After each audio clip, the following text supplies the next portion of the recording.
पहले 7 यूटी था। यूटी समझ रहे ना, केंद्र शासित प्रदेश। तो 2 को तो और बढ़ गया तो 9 हो जाना चाहिए। तो फिर 8 का है। इसके पीछे भी एक सोच कारण है। एक और परिवर्तन किया गया था जनवरी में, आपको पता है। एक है दादर नगर हवेली और दमन दीव, है ना। तो ये अलग अलग था 2 गो, अब इन दोनों को एक कर दिया, दोनों को एक कर दिया। और जम्मू कश्मीर का जो एरिया है उसको 2 पार्टों में डिवाइड कर दिया गया, जेके और लेह। तो अब हो गए हैं यूटी की संख्या कितना हो गया है इस समय वर्तमान में हमारे यहाँ 28 स्टेट है। कितने स्टेट्स हैं? 28। और कितने यूनियन यूटी है? 8। किसी को दिक्कत समझ आ गया? इसका स्टोरी पता चल गया। 30 तारीख को यानी 31 अक्टूबर 2019 को जम्मू कश्मीर के ऊपर से धारा 370 को निरस्त करके उसको केंद्र शासित प्रदेश के रूप में घोषित कर दिया। उसके पहले वह हमारे देश का एक राज्य हुआ करता था। राज्य भर में एक स्पेशल राज्य हुआ करता था, विशेष राज्य। समझ आ रहा है? किसी को दिक्कत मिला सकते हैं इसको? अब हम लोग नेक्स्ट ये कहां से कहां तक है? 5 से लेकर 11 तक।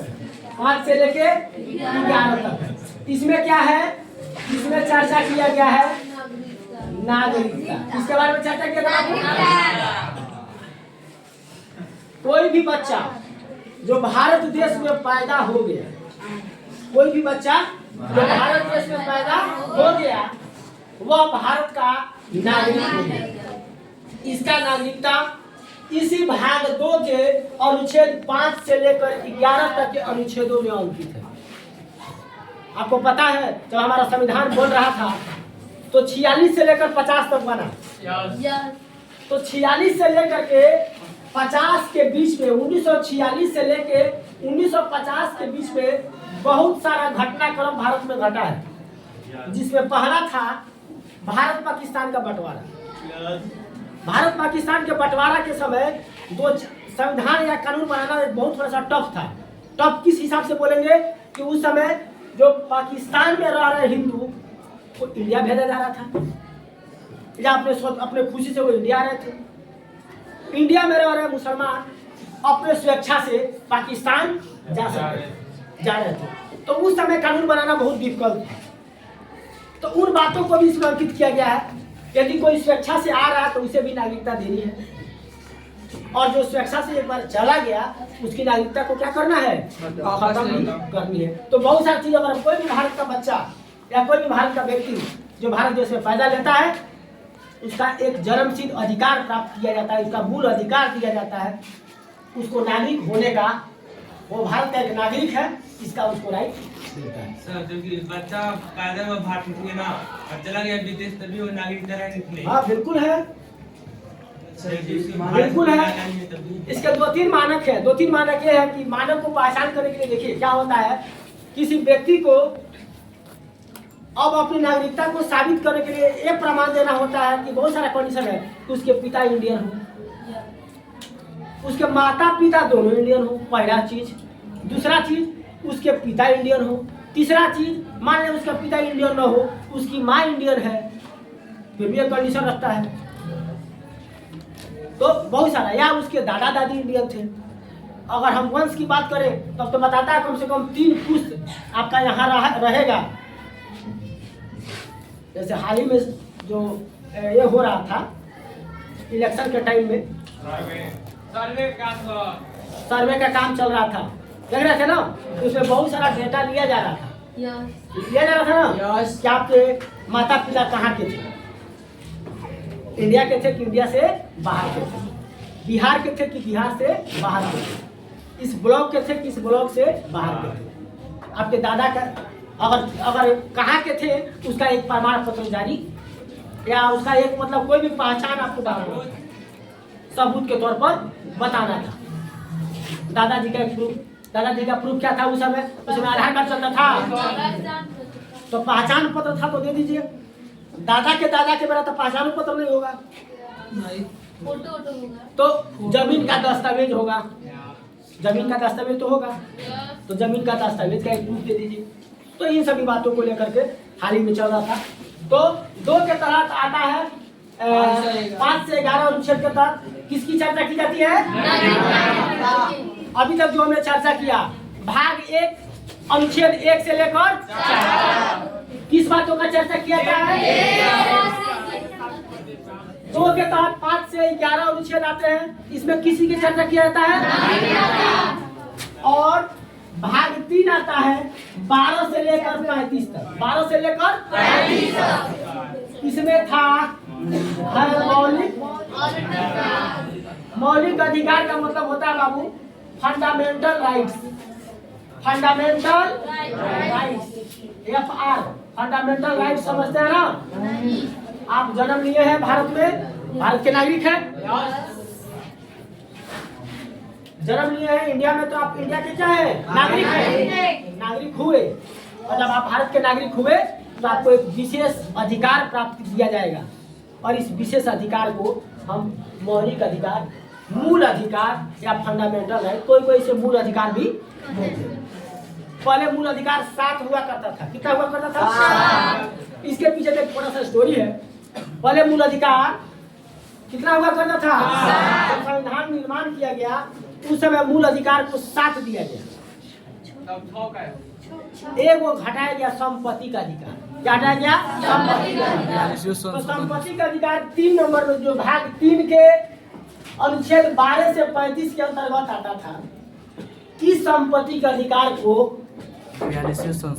आपका एक 78 में 1978 में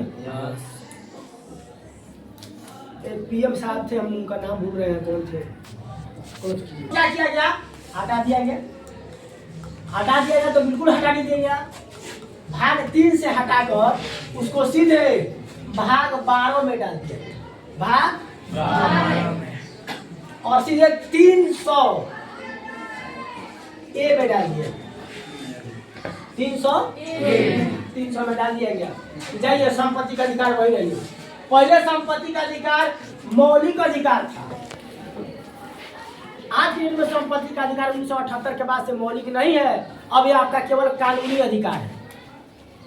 समझ रहे हैं ना? पहले संपत्ति रखना मौलिक अधिकार था, तो हम कितना भी संपत्ति अर्जित कर सकते हैं, एक रख सकते हैं, वो कर सकते हैं, हमारा अधिकार है। लेकिन 78 के बाद से आपका यह संविधान में संशोधन करके इसको हटा दिया गया। जो पहले भाग 3 के अंतर्गत आता था वो चला गया भाग 12 के अंतर्गत, और उस समय यह उसको डाल दिया गया वहां पे कि अब इसको एक कानून का अधिकार दीजिए। कानूनी अधिकार है लेकिन ये आपका मौलिक अधिकार नहीं है। आ रहा समझ में सबको? कोई दिक्कत? और अगला है सबसे इम्पोर्टेंट चीज मैं अब बताने जा रहा हूँ, 36 से लेकर 51 तक भाग 4। अब देखिएगा डिफरेंस कैसा है। पहले में था मात्र 4 गो, दूसरे में 5 से लेकर 11 तक कितना हुआ? 5, 6, 7, 8, 9, 10, 11, 6 गो हुआ, 7 गो हुआ। इसमें 12 से 35 23 गो हुआ। इसमें 36 से 51, ठीक है? तो इस तरह से, और 5वां में तो और है, कम से कम 100 है, एक को भाग में कब है 100। तो जो 4 है इसको बोलते हैं, हिंदी में बोलते हैं राज्य के नीति निर्देशक तत्व। राज्य के निर्देशक नहीं बोलेंगे तत्व, नीति निर्देशक तत्व। DPSP इसको फुल फॉर्म है, शॉर्ट फॉर्म है DPSP। DPSP का फुल फॉर्म होता है directive principle of state policy. Directive principle of state policy राज्य के नीति निर्देशक तत्व। यह बहुत मायने रखता है।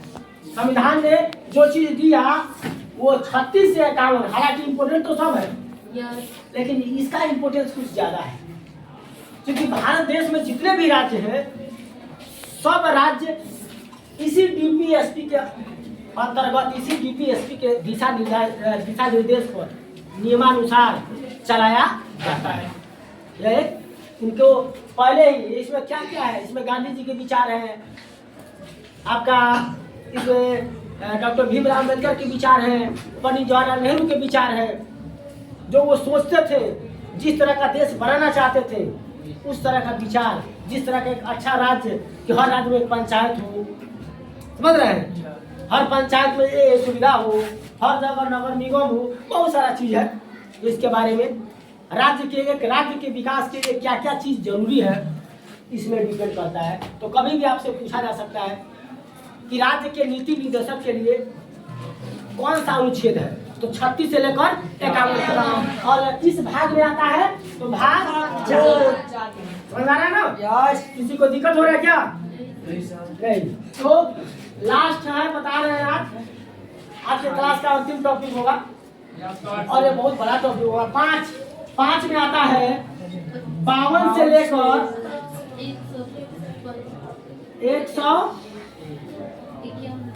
151 तक, 52 से लेकर 151 तक। इसमें कुल कितने हैं? पूरे 100 कितने हैं? 100। और इसका विवरण हम लिखेंगे तो थोड़ा सा जगह के स्कोप चाहिए, यह बहुत बड़ा, इसको हम लोग एक के बाद में बताइए 100 गुण है।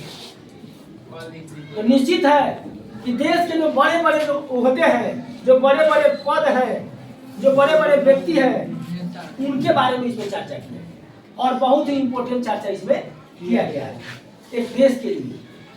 तो इसको हम लोग यहाँ तक सबको उतार लिए होंगे।